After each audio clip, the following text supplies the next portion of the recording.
SIB మాజీ DSP Praneeth రావుకు 14 రోజుల జ్యుడిషియల్ రిమాండ్ విధించారు. కొంపల్లి న్యాయమూర్తి నివాసం నుంచి చెంచులగూడ జైలుకు ప్రణీత్ రావును తరలించారు పోలీసులు.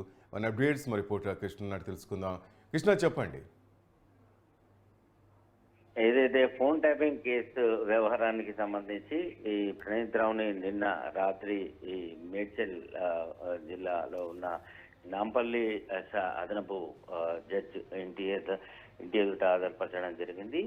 కేసు పూర్వాపరాలు పరిశీలించిన కోర్టు న్యాయమూర్తి 14 రోజుల పాటు జ్యుడిషియల్ రిమాండ్ విధించడంతో ఆయనను అక్కడి నుంచి నేరుగా చెంచల్గూడ జైలుకి తరలించడం జరిగింది. 3 రోజుల పాటు సిరిసిల్ల హెడ్ క్వార్టర్స్ లో మకాం వేసిన పంజాగుట్ట పోలీసులు ఆ తర్వాత ఆయనని గత రాత్రి అదుపులోకి తీసుకొని నేరుగా పంజాగుట్టకు తీసుకొని వచ్చారు. పంజాగుట్ట తీసుకొచ్చిన తర్వాత ఆయన ఈ కేసు వ్యవహారానికి సంబంధించి కొంత విచారణ కూడా చేపట్టడం కూడా జరిగింది. ఈ ఫోన్ ట్యాపింగ్ అంశాలు ఎవరెవరు చేయమన్నారు, ఎవరెవరు ఫోన్ ట్యాపింగ్ చేశారు ఏంటి అనే విషయం పైన పోలీసులు ఆరా తీయడం జరిగింది. అంతేకాకుండా ఈ 45 హార్డ్ డిస్కులు ఎప్పుడైతే వాటిని ధ్వంసం చేయడం జరిగిందో ఆ హార్డ్ డిస్క్ లో ఎలాంటి సమాచారం ఉంది, అంతేకాకుండా దీన్ని ఫోన్ ట్యాపింగ్ కి ఎవరు పొద్దులంతో ఇది అంతా చేశారు, ఈ ఎస్ఐబిలో ఎవరెవరు మీకు సహకరించారన్న కోణంలో అధికారులు దర్యాప్తు చేసి ఆయన నుంచి కొంత స్టేట్మెంట్ రికార్డ్ చేయడం జరిగింది.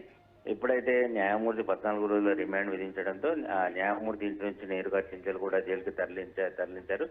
ఈ రోజు నాంపల్లి కోర్టులో అటు ప్రణీత్ రావుకు సంబంధించిన అడ్వకేట్లు ఒక పక్కన బెయిల్ పిటిషన్ రెడీ చేయగా మరో పక్కన పోలీసులు కూడా ఈ కస్టడీ పిటిషన్ వేసేందుకు సిద్ధమైనారు. ఎందుకంటే ఈ కేసు వ్యవహారానికి సంబంధించి ప్రణీత్ రావును విచారించేందుకు తమకు సమయం దొరకలేదని ఆయనని అరెస్ట్ చేసిన తర్వాత ఆయన ఏదైతే ఒక్కరోజు తమ వద్ద ఉన్నారో ఎలాంటి సమాచారం కూడా అందించలేదు. ఈ కేసు వ్యవహారానికి సంబంధించి ఒక పక్కన ఐపీసీ, మరో పక్కన ఐటీ, ఆ తర్వాత పీడీపీపీ యాక్ట్ల కింద కేసులు నమోదు చేశాము.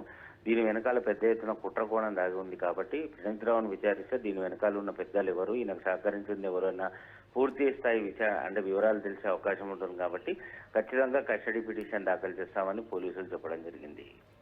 Thank you Krishna.